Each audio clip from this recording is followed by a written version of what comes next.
সুপ্রিয় দর্শক, আমার হাতে যে বেগুনগুলো দেখছেন এটা হচ্ছে সেই নয়ন কাজল বেগুন।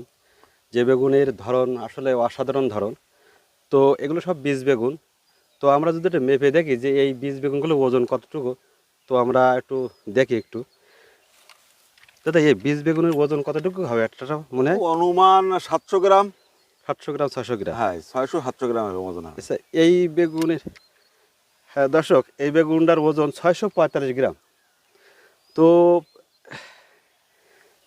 এই এই জাতের বেগুনগুলোর কতদিন পর্যন্ত এটা ধরে? এই 9 মাস যাবত দাদা এই বেগুনটা আমার রোয়া জ্যৈষ্ঠ মাসের প্রথম সপ্তাহে। জি। আর ওখান থেকে 45 দিন পরের থেকে বেগুন তোলা শুরু হয়েছে। জি। আর এখনো আমার 34 মাস পর্যন্ত আমরা বেগুন বিক্রি করতে পারবো। আচ্ছা, এখনো পর্যন্ত গাছে পর্যাপ্ত আকারে বেগুন আছে। এই বেগুনটার জাতটা লাগানোর সময় কখন? ওরা বৈশাখের শেষের থেকে জ্যৈষ্ঠ 15 ভিতরে রুলে বর্ষা অবস্থায় বেগুন পাওয়া যায়। সেই বেগুনের দামটা ভালো পাওয়া যায়। যেটা বর্ষা সহনশীল, বর্ষা শীত সহনশীল, গরম এটা সহনশীল।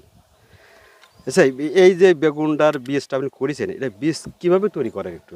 বীজটা আমাদের এই মনে করেন এই বেগুন যেটা আমরা বীজ রাখি, এই জি। বেগুনটা আমরা হলো যে এই হাইব্রিড সিস্টেমে মনে করেন প্রথম বেগুনে যখন ফুল ফোটে, সেই ফুল ফোটার আগে আমরা এই ফুল বেঁধে রাখি, জি। যাতে জাতটা অটুট থাকে। তারপরে এই ফুলটা তার পর যেদিন ফোটে ওই দিনকে এই ফুলটা আমরা পরাগায়ন করে দিই। পরাগায়ন করে দেওয়ার পরে আবার বেঁধে রাখি।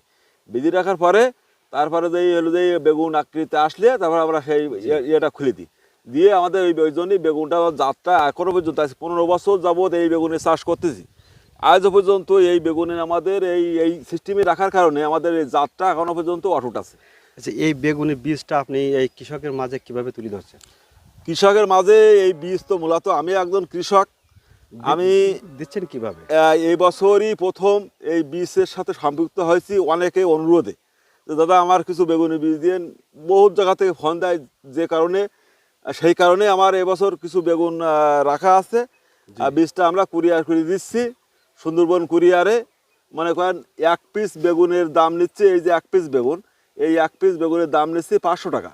এই কুরিয়ারে মানে বীজও দিচ্ছেন, আবার যারা বিশ্বাস করে পাচ্ছে না তাদের তার জন্য আবার আস্ত বেগুন দিয়ে দিচ্ছি। কারণ এই বেগুনটা এখনো 10-15 দিন থাকবে। হ্যাঁ হ্যাঁ, এই বেগুন মনে করেন 10 দিনের ভিতরে এই বেগুন কোনো পাসবে না। জি। এই বেগুনটা মনে করেন 5-6 দিন পরেও মনে করেন কাটিয়ে বীজ বের করতে হবে।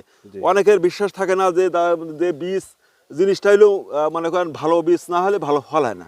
তো অনেকের বিশ্বাস আসে না যে দাদা দেখাচ্ছে একরকম আর দেখছে একরকম।